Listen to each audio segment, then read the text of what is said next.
Ida sebagai sekretaris, Hana sebagai pemateri, Olga juga sebagai pemateri dan Olga. Pengaruh kemajuan iptek terhadap NKRI itu dibagi di 4 bidang. Yang pertama, bidang politik yang dibacakan oleh Olga. Yang kedua, dalam bidang aspek ekonomi yang dibacakan oleh Maulia. Yang ketiga, bidang aspek sosial budaya yang dibacakan oleh bagian positif oleh Dinda dan bagian negatif oleh Hana.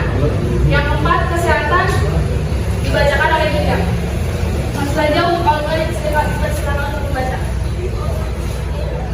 Sudah politik dampak positif menumbuhkan nilai-nilai politik pada masyarakat karena aspek informasi dan kebebasan dalam menyampaikan etika serta masukan yang sifatnya tidak bisa disampaikan dengan bebas. Nilai norma dalam politik serta demokrasi harus dilaksanakan secara bebas sehingga menciptakan polarisasi yang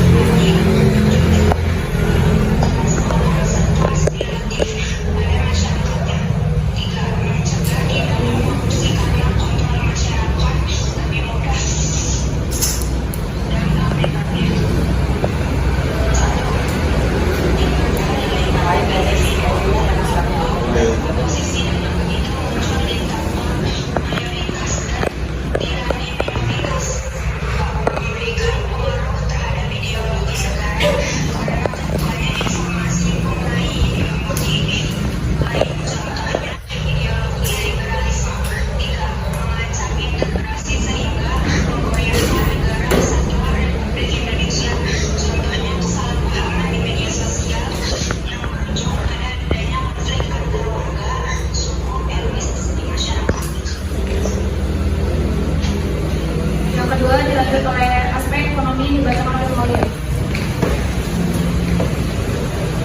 Dampak positif yang pertama yaitu terbukanya banyak lapangan pekerjaan baru yang mengurangi tingkat pengangguran.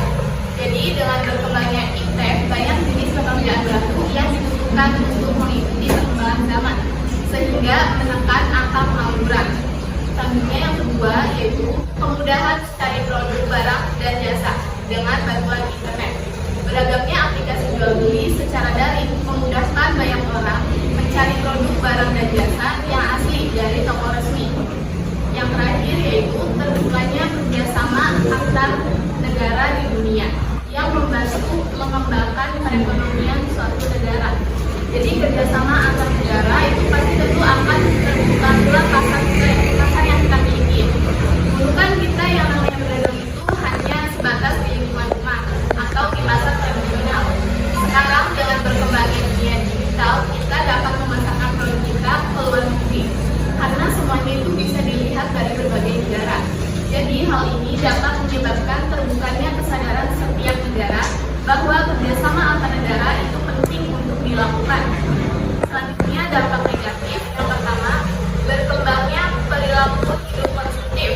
Dengan banyaknya produk impor yang tersedia dengan harga terjangkau di Indonesia dapat memicu terjadinya perilaku hidup konsumtif. Yang kedua, terjadinya persaingan bisnis. Masuknya perusahaan dan bisnis luar negeri ke Indonesia dapat menimbulkan persaingan dengan bisnis lokal. Apalagi jika lebih banyak orang menyukai produk luar daripada produk lokal buatan anak bangsa. Yang terakhir yaitu penyalahgunaan sumber daya alam.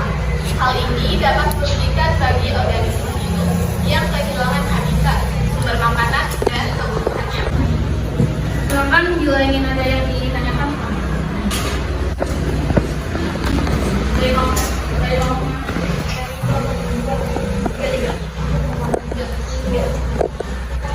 Dalam aspek kesehatan terdapat dampak negatif kecanduan dan ketergantungan gadget. Dalam aspek kesehatan terdapat dampak negatif kecanduan dan ketergantungan gadget. Menurut kalian, upaya apa yang bisa dilakukan untuk membuat orang itu tidak kecanduan main gadget lagi? Ya, selanjutnya ada lagi. Kelompok 2 yang bertanya, dalam aspek ekonomi ada dampak negatif penyalahgunaan sumber daya alam. Pertanyaannya itu bagaimana sih cara mencegah agar penyalahgunaan sumber daya alam tidak terjadi lagi?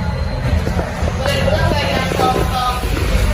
Pertama saya mau jawab dari pertanyaan dari kelompok 3. Perbanyak bersosialisasi dengan teman. diulang dulu saja pertanyaannya supaya kelompok lain pun paham aspek dampak ya, aspek kesehatan dampak negatif bermain HP kalau nggak salah itu intinya.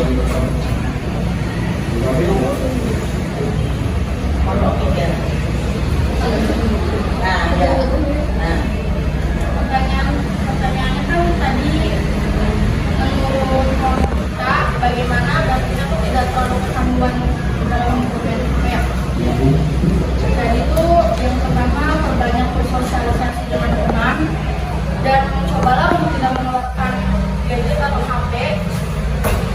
Terus hapus aplikasi yang menjadi penyebab kecanduan bermain HP itu. Dengan begitu kamu tidak akan terlalu sering untuk membuka.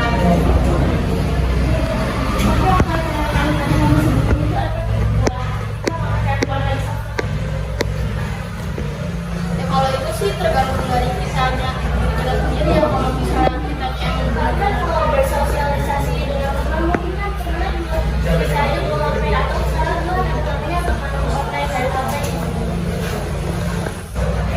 ya jadi tergantung sama kita sendiri yang menanggapinya. Tergantung sama diri kita sendiri. Ya. Mungkin kelompok lain akan menambahkan pendapatnya, setuju tidak? Atau ada yang selain itu gitu loh. Saya setuju kelompok satu, tapi yang saya tambahkan, nah ada nggak kira-kira? Menurut saya sih ngelakuin hal kita, jadi jangan terlalu Tuh kamu aktif. Jadi, right, kita semangat. Gimana bulan? Jadi lupa aja, maaf ya. mungkin Maaf ya, aduh. diisi waktu itu untuk ngelakuin hobi kita gitu, keseharian kita, jangan selalu pegang HP, lebih bisa aja.